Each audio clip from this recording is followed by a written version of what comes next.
আপনার জন্য 10টা টাকা নিয়ে আসছিলাম। গাড়ি ঘোড়ার ভিতর দিয়ে কত কোলাহল ব্যস্ততা শহরের ভিতরে, কার যেন 10টা টাকা পড়ে রয়েছে। এখানটায় দেখেন, এই যে 10টা টাকার একটা নোট। আমি একটু থমকে দাঁড়ালাম। এই 10 টাকা যার পকেটে না থাকে সে জানে যে টাকার অভাব কতটা। কিন্তু এখানে যে 10টা টাকা পড়ে আছে, দেখতে পাচ্ছি কেউ ধরতেছে না। আমিও ধরবো না, ভাবছিলাম সামনের দিকে অগ্রসর হব, কিন্তু একটু পিছন ফিরে তাকালাম যে মানুষের অসহায় মানুষ আছে।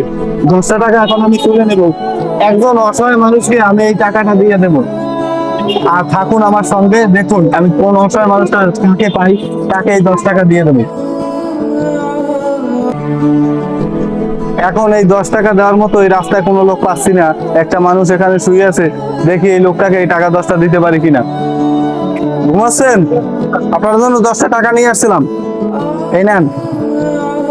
খুশি আপনি? দোয়া করবেন। 10টা টাকা তাহলে আমি দান করে দিলাম, কারণ এই টাকাটা আমার না, রাস্তায় পড়েছিল। শুধু শুধু রাস্তায় পড়ে টাকাটা নষ্ট হয়ে যাবে, আমি সেটা চাইনি। এ কারণে একটা অসহায় মানুষকে এই টাকাটা দিয়ে দিলাম। আপনারা কমেন্ট করে জানাবেন কাজটা কি আমি ঠিক করছি না ভুল করছি। ভালো থাকবেন।